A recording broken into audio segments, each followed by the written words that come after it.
Hello everyone, it's Jamal Thomas. Welcome to the Progressive Soapbox. So there's an article in Counterpunch that I want to talk about that I love actually because it bolsters a point that I made about an article that I was reviewing the other day. The article made the point, or tried to make the argument, that Bernie Sanders has conquered the Democratic Party. Now, this is using words in these hyperbolic ways, and I understand that sometimes when people use words in this way, they try to get across a certain point or evoke a certain idea. What he means by conquered versus what I mean by conquered may be different things. But I think most people would agree with me when they think of conquered. They think of a thick throat guy with his foot on the throat of somebody holding a spear with his chest open, his chest open with his chest hair popping out into the sun. I don't think that's what's taking place with Sanders. In fact, I think it's somewhat of the opposite. I think, like I made the argument then, they were being better liars. That Bernie Sanders has helped them become better liars. I say that because all throughout the United States, those lefties are being attacked, meaning people who are actual Bernie-crats are being attacked. Steny Hoyer, number 2 Democrat in the House of Representatives, have come out, telling one of the lefties in a taped conversation, yes, I want you to get out the race. Nancy Pelosi backs that up with the Democratic Party itself making determinations before the public is even chosen on who they want to exceed into office. I make that point to say that, no, Bernie Sanders has not conquered the Democratic Party. He has taught them what the public wants. He has shown them the path to lying in order to get to where they need to be. Conquered? Not so much. There's an article in Counterpunch that makes this point that some of the lefties who are running in these races are faux lefties, are fake lefties. They're not real. And again, making this argument that Bernie Sanders have taught them how to be better liars. I love this because I think they're right. How Clintonites are manufacturing fake progressives, faux progressive congressional campaigns. Eric Draster. Eric, I agree with you on this. When Bernie Sanders took to the stage in Washington Square in New York City on a cold April night in 2016, he faced a crowd of approximately 25,000 adoring fans, many of whom were young, progressive, and desperately seeking a political alternative to the seemingly inelectable game of Russian roulette that was a Clinton-Trump crapshoot. It wasn't just millennials, dude. It was also the elderly of us, such as myself, who wanted something different. They waited for hours listening to progressive celebrities like Spike Lee and Tim Robbins give rousing speeches that were finally rewarded when the self-proclaimed Democratic Socialist for Vermont approached the podium with his characteristic lack of flair and precisely crafted economic populist stump speech, which he had delivered 1,000 times. And yet, the energy coursing through the crowd told the story. They didn't care that they heard it many times before, that Sanders was reading through the same cue cards that he had hundreds of times in weeks and months prior. They just wanted a glimpse at the man who, even if he wasn't going to be president, had ignited a political revolution on the progressive left. That night, Sanders' voice carried to 50,000 ears in the park, and millions of eyeballs watching on the live feed and reading the paper the very next morning. In my own experience, I've been to a Sanders rally. In the same degree that Trump rallies were these kind of hate fest, Sanders rallies were love fests. They were like hippie conventions. They were beautiful things to behold. Freezing outside. I think it's Pittsburgh. No, it's Pennsylvania. Temple College, Temple University. Freezing outside. We're outside for 6 hours. It wraps around the building. The line wraps around the building like 3 or 4 times over. Massive building. And it's a love fest. Absolute love fest. We're chatting. We're talking. Everybody is a stranger and yet everybody's a friend. And everyone is there to see this one guy. And not just see this one guy. It's a feeling that courses through the audience. And yes, I know the feelings are specific to the individual. But at the same token, clearly it was being espoused in person after person after person by person. This is written by a person who clearly felt it. Clearly felt it. I, being in one of those rallies, clearly felt it. It is something to behold when somebody is saying these things that rattle in you. And he's saying them with this vigor, in this unabashed, zero-hedged way. And you say to yourself, yes! Somebody finally says it. Somebody is finally saying it. Somebody's finally espousing it. And not just that. In this line where hope and change are used as this kind of like Coke and Pepsi, this political tool of sorts without necessarily any real substance to it. Here's a person with authenticity. To say that those rallies were electric is an understatement. To say there was understatement. The Obama campaign amounted to no more than advertising. Sanders meant it. And because he meant it, there was a very specific energy that was associated with those rallies that, unless you were there, it is difficult to get across. Let's keep going. So right here. But that night, Sanders said something that wasn't part of his usual sermon about income inequality, free trade, working people, and what something of a departure. Sanders placed in context what the movement he ignited was seeking. It isn't about electing a president. It's about creating a political revolution. It's about creating a government that works for all of us, not just wealthy campaign contributors. Sanders explained, his voice carrying through the night like so many angry taxi horns. Of course, we all know what happened. Sanders lost the Democratic Party nomination to Hillary Clinton under rather dubious circumstances, that's to put it mildly, and spent the next few months gritting his teeth as Clinton bludgeoned her way to losing a slam dunk election against a political equivalent of an old can of orange Play-Doh. But precisely as Sanders bellowed that night in Greenwich Village, the campaign was only in the beginning. In the time since then, the progressive left has seen an upsurge in candidates seeking to unseat establishment Democrats in districts throughout the country. Democratic incumbents from Texas and Illinois to New York and California are now suddenly finding themselves facing challenges from the left, forcing them to try to save their jobs by adopting progressive talking points. And that's the part that's important. Adopting progressive talking points. They're just talking points. It's political gamesmanship. When Kamala Harris and Cory Booker said, hey, we're not going to take campaign donations anymore. At the very least, we're not going to take super PAC money anymore. They're doing that because they understood, oh my God, Hillary Clinton failed for a very specific reason. There's elements of the left that don't trust us. And they don't trust the fact that we're getting bribed. So we need to find better ways to be bribed that don't necessarily offend these demographics. We need to find other ways to win that doesn't necessarily take super PAC money. That's messaging. That's not necessarily something in them is changed. That's, oh my God, we need to change our theory of the case, and we need to change how we message the stuff to these people. There's a difference in those things. One is actually something in you saying we need to move in the direction of the audience. The other one is we need to change how we talk to the audience, not necessarily in the things that we actually do and the things we actually support. While this upsurge can be seen as a welcome development for anyone interested in progressive causes, there is a dark side to the burgeoning left movement, one that remains mostly shrouded behind a veil of secrecy and omission. For it seems that progressive candidates aren't the only ones who learned the lesson from Bernie Sanders in 2016. The neoliberal Clintonites have too. So, while the left-wing campaigns crop up in every corner of the country, so do AstroTurf fake progressive campaigns. And it is for us on the left to parse through it all and separate the authentics from the fraud. Fucking A. So he's going to give a case study on one of these. This is somewhat of a long article, so I can't go through all of it, but I am going to put it at the bottom. But I'm going to give enough so he can make his case. And here it is in New York 19th that one of the more interesting congressional races is shaping up as a number of Democrats vie to win the party nomination and try to unseat the Republican incumbent, the loathsome John Faso, who, according to Nate Silver's 538, has voted in line with President Trump nearly 90% of the time. One candidate currently generating some buzz in the race is Jeff Beals, a self-identified quote-unquote Bernie Democrat whose campaign website homepage describes him as a local teacher and former U.S. diplomat endorsed by the National Organization of Former Bernie Sanders Staffers, Justice Democrats.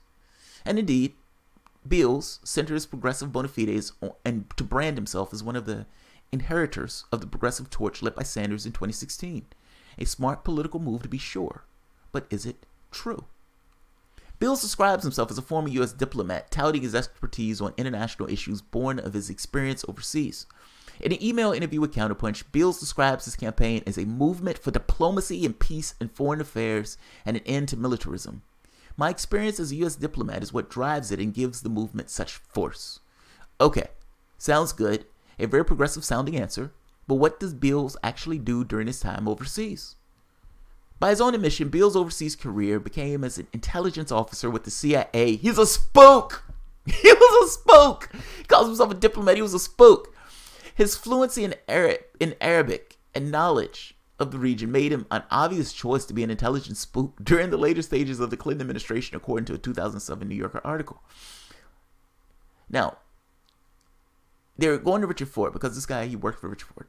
Robert Ford would later become a high-ranking Obama administration official who included being at the center of the anti-Assad protests at the outbreak of the war in Syria in 2011. A few years earlier, Ford was mentioned by the infamous Latin American Death Squad organizer John Negroponte, who, upon being appointed ambassador to Iraq by the Bush administration, immediately made Ford his deputy and moved to employ the Death Squad model. As the Times of UK reported in 2005, the Pentagon is considering forming hit squads of Kurdish and Shia fighters to target leaders of the Iraqi insurgency, in a strategic shift borrowed from the American struggle against left-wing guerrillas in Central America 20 years ago. This is a master class in blatant historical revisionism. All right, let's go right here. Ford tried the same Death Squad tactics vis-a-vis Salafists in Syria, as he continually advocated for the U.S. support of the Arat al-Sham and other extremists both during and after his tenure as ambassador to Syria. He ultimately became something of a mentor to the young Beals, who was, at least in name, a State Department employee, though where his time at the CIA ends, the state begins, and state begins, it's hard to pin down. Essentially, when he stopped being a spook and when he started working for the State Department, it's hard to, that's somewhat of a shroudy thing. Beals shrewdly attempts to portray himself as an opponent of neocon imperialism in Iraq. In his interview with Counterpunch, Beals argued that the State Department was sidelined as the Bush administration and neoconservative cabal plunged Americas into a tragic Iraq war. And as a U.S. diplomat fluent in Arabic and posted in Jerusalem at the time, I was called over a year into the war to help our country find a way out. Where are you now? This is a masterclass in blatant historical revisionism and outright dishonesty. Beals was not a soldier unwillingly drafted into service, but an intelligence officer who voluntarily accepted influential and critically important posts for the Bush administration in its ever-expanding crime against humanity in Iraq. Moreover, no one who knows anything about the Iraq War could possibly swallow the tripe that the CIA State Department officials in Iraq were quote-unquote looking to help our country find a way out a year into the war. A year into the war, the bloodletting was only just beginning, and Halliburton, ExxonMobil, and other corporate vultures had yet to fully exploit the country and make billions off of it. So unfortunately for Beals, the historic memory of the anti-war left is not that short. Now, this gets worse, because you start getting into people who are completely in the Hillary camp, and these people in the Hillary camp being these kind of either mentors or advisors to the Beals camp. However, conveniently missing from that response is the fact that Beals' campaign has been continues directly managed in nearly every respect by Bennett Ratcliffe. Let's start right here. When asked by Counterpunch whether he has any connections to either Bernie Sanders and his surrogates or Hillary Clinton and hers, Beal responded by stating, "I am endorsed by Justice Democrats, a group of former Bernie Sanders staffers who are pledged to electing progressive nationwide. I am endorsed for the Greene County chapter of the New York Progressive Action Network, formerly Bernie Sanders Network. My first hire was a former Bernie Sanders field coordinator who worked here in New York 19. However, conveniently missing from that response is the fact that Beals' campaign had been and continues to be a longtime friend and ally of Hillary Clinton. Directly managed in nearly every respect by Bennett Ratcliffe, a longtime friend and ally of Hillary Clinton. Ratcliffe is not mentioned in any publicly available documents as a campaign manager, though the most recent FEC filing showed that as of April 1st, 2018, Ratcliffe was still on the payroll of Beals' campaign. And in that video of Beals' campaign kickoff rally, Ratcliffe introduces Beals while only being described as a member of the Onestra School Board in Ulster County. This is sort of like referring to Donald Trump as an avid golfer. Beals has studiously and rather intelligently avoided mentioning Ratcliffe or the presence of Clinton's inner circle on his campaign. However, according to internal documents and emails obtained by Counterpunch, Ratcliffe manages nearly every aspect of the campaign, acting as a sort of eminence, Greece, I don't know how to pronounce that word, behind the artifice of the progressive campaign fronted by a highly educated and photogenic political novice. By his own admission, Ratcliffe's role in the campaign is strategic, message, and management. Sounds like a rather textbook definition or description of a campaign manager.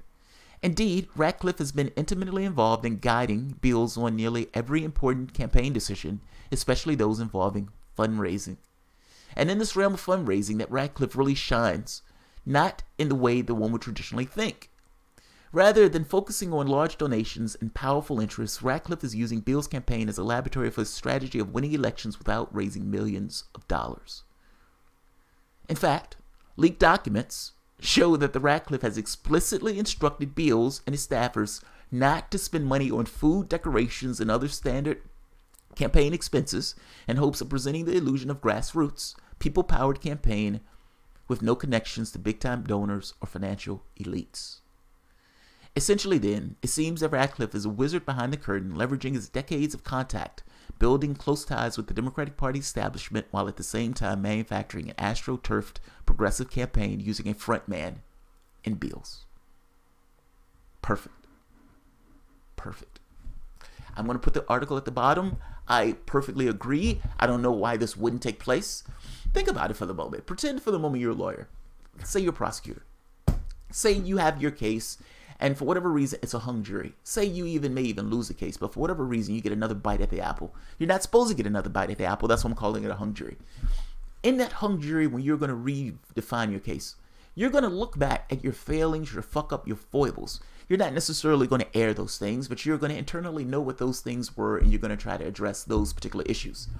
If you believe that you can win the case by changing something, you're going to win the case by changing something. Fact is, the defense in this case is at somewhat of a disadvantage. The prosecutor, when they bring that case again, wins a large share of those cases. They win a large share of those cases because they were able to figure out what they did wrong and present that information in a different way. There's no reason to believe that just because the Democratic Party hasn't had this open moment of come to Jesus, that they haven't necessarily internally thought about how did we fail so much? How did we lose 1,100 seats? How did we lose House, Senate, Supreme Court, presidency? How did we lose to reality show hosts? How did that happen? How did that happen? They may not necessarily talk about it aloud, but damn sure they know it internally. And yes, just because they don't necessarily want to change how they are, doesn't necessarily mean they won't try to change the messaging to get those people back on board and get those people back on board, back on message. They're changing messaging. This is tone. This has nothing to do with the reality of the situation. They're changing how they talk to you, not necessarily what they're going to do. There's a difference in those things. And like the person in the article says, what's his name? Because it's a long article, but it's a good one. Ah, dude. Eric Draster. Do you remember when Republicans were creating fake Republicans? They were essentially creating these corporatists and shine them up as if they were these grassroots campaigns. They were nonsense. They weren't grassroots. They were astroturf. Why don't you believe that Democrats wouldn't do the same thing? Clinton raised $1 billion. They have all of this money backing them. And they are trying to get all of these people back on board this burning ship of the Democratic Party. Now, you have two things that you want to do. You don't want to have the conversation about why you fail so much. So right off the bat, you're not necessarily going to address your failures. You scream Trump and Russia at the top of your lungs. But the people who are running for president and the people who are running in some of these races understands that Bernie Sanders did amazingly well in some of these areas. If you want to get those people on board, and if you want to get these lefties and these millennials to get on board, what do? 15 million people left the party. How do you do it? How do you get them on board?